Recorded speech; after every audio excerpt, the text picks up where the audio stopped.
functional features of most minimalist running shoes, which are shoes configured to reproduce the barefoot feel and allow your foot muscles to work independently so that they can develop better functional strength and tolerance and even help improve or even reverse foot structural irregularities. One reason for this is that most minimalist running shoes match and complement the shape of the human foot because these shoes have a wider toe box, which is a functional asset because it makes the toes more functionally engaged by letting them be able to flex, spread, bend, extend, and relax more fully, which has important implications for injury prevention. And here are some examples as to why that is. According to a 2012 study in the journal PLOS ONE,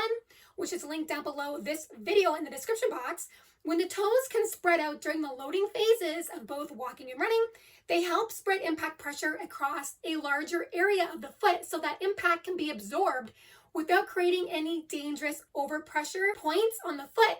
Therefore, straining overloads on the forefoot may be avoided and may also prevent increases in impact from spreading out onto the leg. Sometimes in running, for example, when there's too much pressure localized to one spot on the foot, there may become greater pronatory responses of the foot to counteract the excessive impact. This means that the foot may be required to turn away excessively from its neutral line.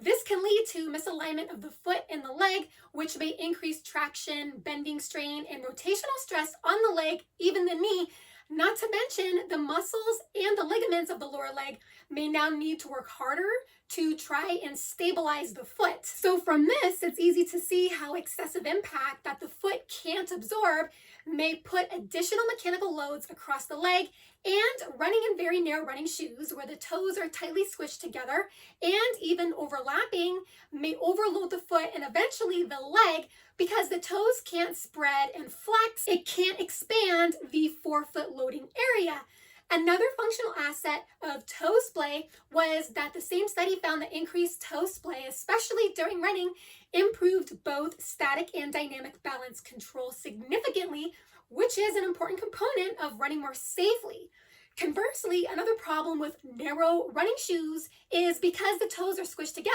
may impair the functional movements of these small joints in the front of the foot, of which may also project more stress on the leg, whereby a 2015 study in the journal Human Movement Science, which is also linked down below this video in the description box, reported that a narrow shoe impaired key functional movements within the metatarsal phalangeal joints, which are the joints between the metatarsal bones of the foot and the toes. This in turn compromised the lower extremity kinetic chain by causing unsteady mechanical movements of the lower leg. In other words, running in stiff, narrow running shoes may negatively alter the joints that make up the front of the foot, and they may get altered in ways that may disrupt the balance of your mechanics. And if enough of these negative factors add up, injury may certainly result. Moreover, and as expected, narrow shoes change the shape of the foot and may cause structural abnormalities, such as minimal space between the toes, especially reduced space between the big toe and the remaining toes.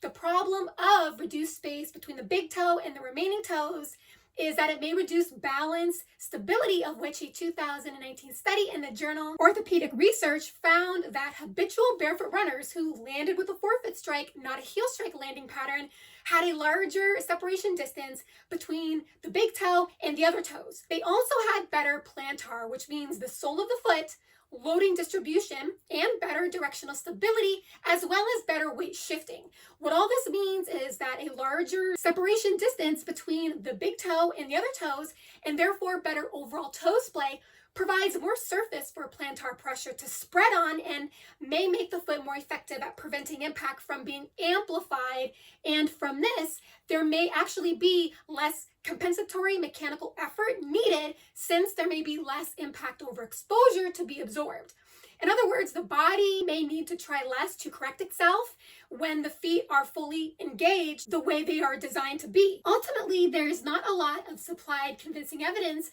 on the functional relevance or mechanical advantage of overly restricting toe splay via a tight, narrow shoe, but what's becoming more well supported is one of the easiest ways to keep The feet actively engaging in a fully functional manner